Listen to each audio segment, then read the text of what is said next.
Ano yung ina-unbox mo?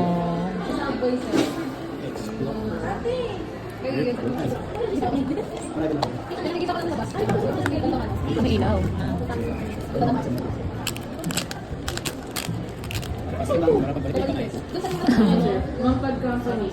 Yun. So, paano i-charge? Doon din mismo na sa... Hindi, di ba may built-in to na battery? Meron. Paano? Sa gilid. Direct. Sa gilid. Tapos, Papasok na siya dito. okay. At so ito parang dito. Parang may connection na to dito. Okay. So, anong inclusion yan? What's the inclusion? Okay. At saka, meron na ata pala sa loob. Yung ano ata yan. May yung extra shutter button. Ito nung pag nawala, meron Ah, okay.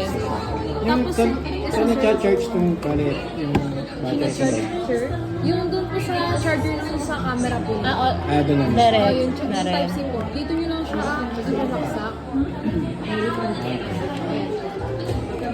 Okay. Okay. Pero pagka dyan sinaksak, nakakabit yung unit. Yes. Mag-charge na rin siya. Yes po. Bali sir, kailangan mo lang tanggalin yung parang takip ng USB port ng camera para ito masaksak mo doon. Natatanggalin. Natatanggalin. Tatanggalin po siya.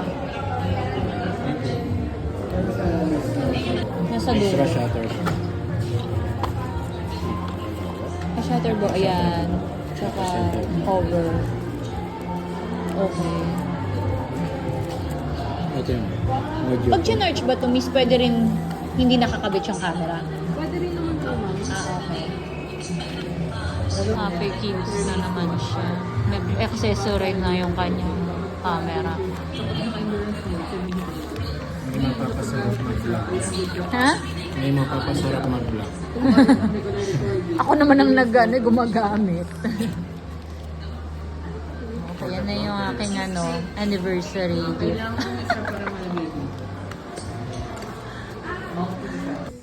Ito na yung kanyang... Anong tawag dito, Beth? Ah? Explorer Grip ng Ace Pro 2. Yan yun. Parang naging camera na siya.